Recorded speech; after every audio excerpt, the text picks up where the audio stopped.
بسم اللہ الرحمن الرحیم۔ السلام علیکم۔ آج اپنے دوستوں کے ساتھ ایک ایسا قصہ شیئر کرنا چاہتا ہوں جسے سن کر آپ انتہائی حیران رہ جائیں گے۔ گاؤں کے تمام لوگ اسحاق کے گھر پہ اکٹھے ہوئے تھے۔ ہر کوئی حیران تھا کہ اسحاق چند دنوں سے محنت مزدوری کے لیے نہیں جا رہا، مگر پھر بھی وہ خوش باش رہتا ہے۔ جب دیکھو ہاتھ میں بے شمار لفافے پکڑے نظر آتا ہے۔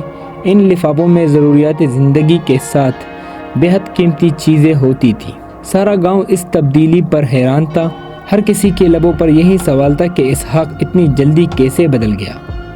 اس کے حالات تو ایسے تھے کہ 2 وقت کی روٹی پکانا مشکل تھی۔ اسحاق نے جب گاؤں کے تمام لوگوں کو اپنے گھر میں دیکھا تو پریشان ہو گیا۔ گاؤں کے چند معزز افراد نے اسحاق کو کمرے میں بلایا اور پوچھا، بھائی اسحاق، تم بہت نیک نیت اور شریف انسان ہو، محنت مزدوری کر کے اپنے گھر کے اخراجات پورے کرتے تھے، مگر ہم نے تم میں ایک تبدیلی دیکھی ہے۔ لگتا ہے تم نے محنت مزدوری کے بجائے کوئی غیر قانونی کام کرنا شروع کر دیا ہے۔ یاد رکھو، اگر تم نے کوئی غیر قانونی کام کرتے ہوئے پکڑے گئے تو تمام گاؤں والے تمہیں گاؤں سے نکال دیں گے۔ اسحاق پہلے تو ان کے باتیں سن کر پریشان سا ہو گیا، مگر اپنے حواس بحال رکھتے ہوئے بولا، میرے اچھے بھائیوں، تم لوگوں نے یہ کیوں سوچ لیا کہ میں کوئی غیر قانونی کام کروں گا؟ مجھے آپ لوگوں کی عزت اتنی ہی پیاری ہے جتنی مجھے خود اپنی عزت کا خیال ہے۔ میں تم لوگوں کو بالکل سچ بتاؤں گا۔ اصل میں میرے ایک ماموں تھے جو کراچی میں بالکل اکیلے رہتے تھے۔ انہوں نے اپنے وصیت میں لکھا تھا کہ میری ساری جائیداد اور بطخ اسحاق کو دے دی جائے، کیونکہ میں اپنے ماموں کا لاڈلا تھا اور اکلوتا بانجا ہوں۔ اس لیے انہوں نے اپنے سارے جائیداد میرے نام کر دی۔ اب تم لوگ یہ بھی پوچھو گے کہ جائیداد کے ساتھ بطخ کیوں دی؟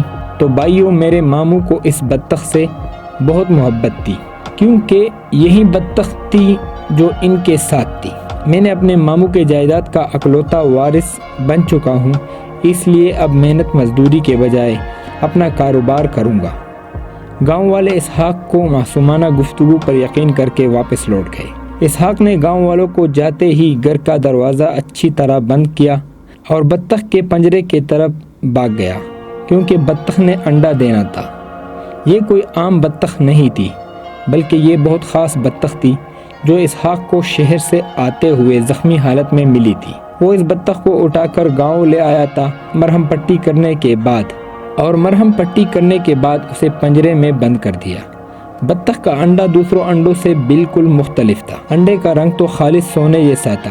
اسحاق نے حیرت سے انڈا پکڑا تو بے ہوش ہوتے ہوتے بچا، کیونکہ بطخ نے سونے کا انڈا دیا تھا۔ اسحاق نے اپنی بیوی کو بلایا، سونے کے انڈے کا بتایا تو اس کی خوشی سے چیخ نکلتے رکی۔ اب اسحاق روزانہ بطخ کا انڈا لفافے میں ڈال کر شہر بیچ آتا، جس سے اسے مناسب قیمت مل جاتی۔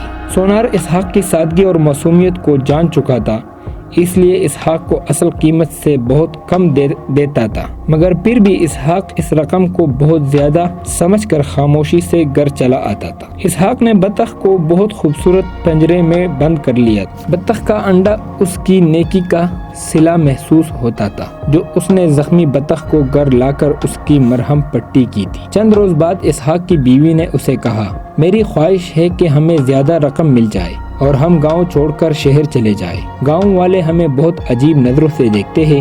اسحاق نے اپنی بیوی کی بات سنی تو مسکرا کر بولا، نیک بخت، تم نے تو میری دل کی بات کی۔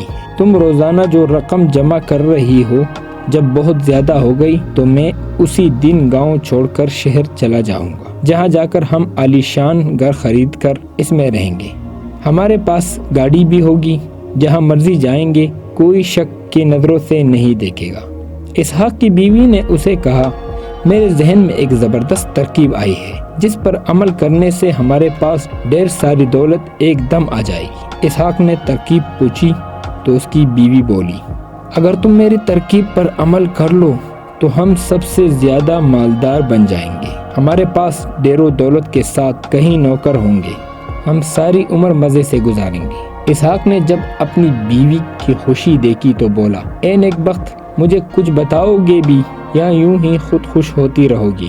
اسحاق کی بیوی نے قریب آ کر اس کے کان میں کہا، تم خود دیکھ لو، ہماری بطخ روزانہ سونے کا انڈا دیتی ہے، اس کا مطلب ہے کہ اس کے پیٹ میں ڈھیر سارا سونا موجود ہے۔ اگر اس کے پیٹ میں سونا نہ ہوتا تو یہ دوسری بطخوں کی طرح عام انڈا دیتی۔ اگر ہم اس کا پیٹ چاک کر کے وہ سارا سونا نکال لے تو ہم راتوں رات امیر ہو جائیں گے اور شہر جا کر آرام کی زندگی گزاریں گے۔